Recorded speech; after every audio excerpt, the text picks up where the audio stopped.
Hopefully we're recording still. I think we're still recording, but let's take a step back.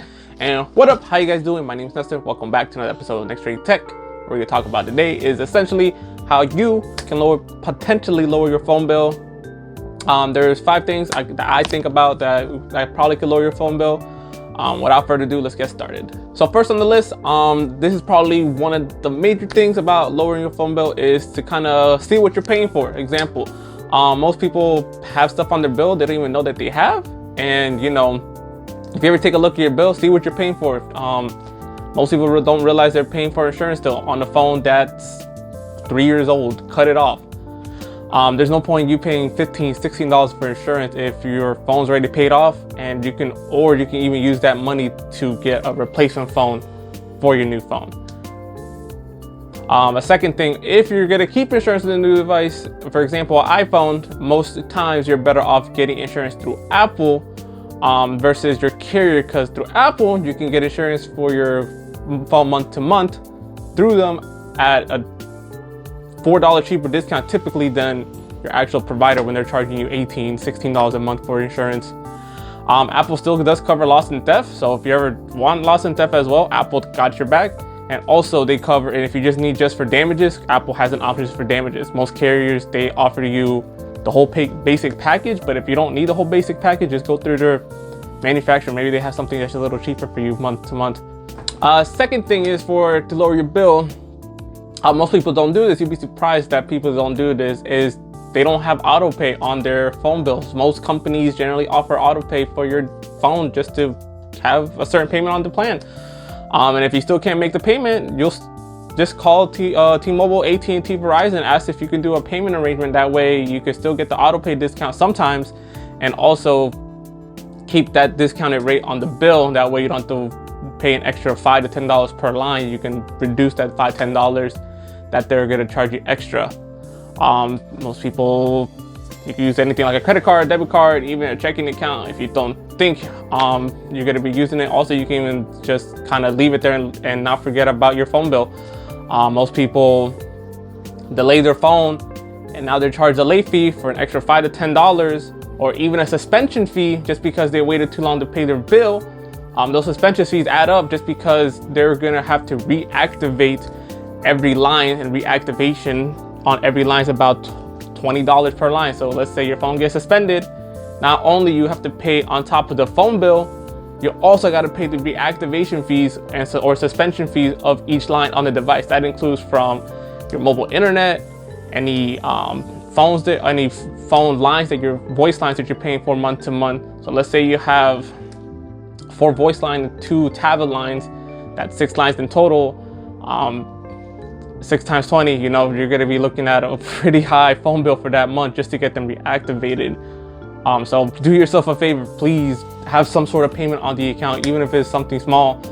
If you can't pay with the auto pay, just call the carrier. Most times they're pretty friendly and they'll work with you or work out something out during these times just to not keep your phone bill so high. Also, the third thing, most people don't realize it's the third thing. This is kind of it can be an in-betweener. Maybe you're on an older plan, and you know there are probably better plans out there that could be a little more cost effective for you month to month. Most people on nowadays, if you're paying $200 and you're not on an unlimited plan, there's something wrong with your plan. I will go to your carrier and see what's going on, because most unlimited plans don't go over $200 nowadays, just for 4 people. If you're by yourself, you're paying more than roughly around $65, $85 a month, depending. Like I said, this is kind of an average on what we see on a day-to-day basis. Go talk to your carrier. Maybe there's something different. Maybe there's something lower you can pay month to month. There's also multiple options on how to lower that bill just to change the plan alone. Now keep in mind, if you are changing the plan, make sure there's nothing that you have on your old plan that you can get on your new plan. There's some always grandfather features. And for people who don't know what grandfather features are essentially what you get with the carrier before that plan went away. So once that plan goes away, you can never go back to it. So let's say you have an unlimited data plan with unlimited hotspot, and you're paying per se $100 a month, but on the new plan that you're getting over is around $65, but it's included unlimited hotspot. If you want to go back to your old previous plan, you can't do that no more. that plan just doesn't exist in their system, so there's just no way for them to re-add that plan for you. So always keep that in mind when you're thinking about doing a plan change or even doing a rework of the whole account. Sometimes you want to do a rework on the whole account, meaning like, let's say there's a tablet line you're not using, you're paying $20 a month for the tablet line, and you haven't used it for 7 months. That'll probably be a good time to get rid of that tablet line, just because A, you're not gonna need it, and B, there's probably always alternatives to use that tablet line. You can always take it off and just tether it from your phone if you have a hotspot capable phone. Just because, you know, if you're not gonna use that tab for what it's intended for, there's no point of you as a consumer to pay $20 to $30 a month just for the line itself that you're barely using. So always kind of keep that in mind. Just kind of take a quick look at your bill. The fourth thing, and this is kind of the major thing, you can't really get around it, but kind of look at your bill, see what you're paying for in terms of taxes and fees and all that crazy stuff in the bills. Most carriers, the only carrier that doesn't really charge you that, and it's probably the best carrier as of now, is gonna be T-Mobile, just because they don't charge any taxes and fees on their bill, on their Magenta and Magenta Plus plans. They just kind of keep it one pack bill. They say if it's 4 lines for $160 with automatic payments, it's 4 lines for $160. You really don't have that inflation of 911 fees, taxes on top of the voice lines, or even service fees, or like your Virginia or California taxes fees on top of it. It's just gonna be a one flat rate for everyone. So if you're in an area that your taxes are way high, like California, for example, taxes are ridiculously high for there. In that general area, T-Mobile might be the better bet. You save on those taxes on a month-to-month plan. That's probably be the better bet, just because, you know, taxes are kind of a thing. Most countries overseas don't even charge taxes on their phones, and they have a lower bill than we do on a day-to-day basis, which is kind of crazy when you think about it. You get people coming overseas saying, I'm paying like $30 a month for my phone, it's unlimited, and we're paying here $60-70 a month for our phones. So yeah, just kind of keep a look, see what kind of taxes you're paying on your phone bill, see if there's even, maybe you moved recently as well. Be sure your carrier has been notified that you are in a different jurisdiction. That way they can readjust the taxes as well. Because most people don't change their address on their phone. You'd be surprised they don't change their address on their account themselves, and they live in Las Vegas, for example, where taxes is a lot cheaper, but they're still paying California tax just because their account states they're still in California. So always keep a lookout for that. That's just kind of a little here and there, just kind of a tip to always reduce your bill payments month to month. And the last thing, this is kind of a more of a you want to leave the carrier, you want to go into a different zone. This is kind of like the major thing. Think about switching carriers, just because sometimes, one, the benefit is, let's say you're going to a different carrier, for example, like T-Mobile, they have a promotion or even an offer where you can bring your devices over with them if you're going to keep the devices, and if they are compatible with their list of devices, they can give you up to $450 to help you pay those devices off. And to come over to T-Mobile, you don't have to do anything extra. You just get the devices unlocked. They'll give you $450 just to bring them over, and now you get free money just for them helping you pay off your device, and you get better service and cheaper bills on a month-to-month basis.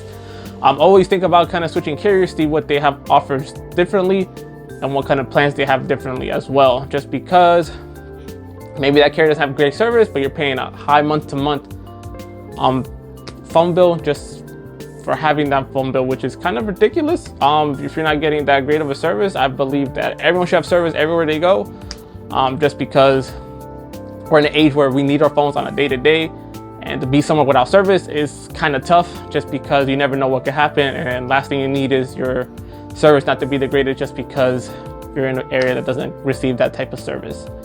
Also, when you're thinking about changing phone plans, look at compare and contrast, see what they have differently. Most people don't get to look in the details on how much data is considered unlimited. So I'll probably have a list here of different services. I believe T-Mobile's is 50 gigs, and then it slows down after 50 gigs. AT&T, I believe, is 22 gigs, and Verizon, you get to pay extra depending on the plan you're on, just to get more data for unlimited. I believe it is 18 for the first one, 26 for the second one, and 40 for this, or 75 for like the highest one. But you're paying a lot of money to have a limited service that most people don't even use that much data for. And the last thing before you think about switching carriers, just to kind of make the process easier, most people go in thinking it's just a quick, simple step. It can be a quick, simple step. But kind of the three main things you need when switching a service, or when switching your service, is what's your account number with that carrier, what is your PIN number with that carrier, and also what numbers do you plan on moving over to your new carrier. Last thing, which is the fourth one, it really just depends on what you're trying to do. Are you going to keep the phones, or are you going to get new phones? So kind of decide prior to going to the store to make your life a lot smoother and a lot easier for both the rep and yourself. That way you're not in there longer than you have to be. But that's just kind of the 5 main tips. Quick video, just to kind of see what you guys think about. My name is Nestor. If you have any ideas, questions, comments, concerns, anything at all, please leave in the comments down below. I try to make informative videos just to help you and I try to get this through technology a little easier than what most people will tell you. But yeah, with that being said, my name is Nestor. Thank you guys for tuning in. Like, comment, subscribe. And if you're new to the channel, welcome to the channel. And if you're having a bad day, tomorrow is always a better one. Catch you guys in the next one.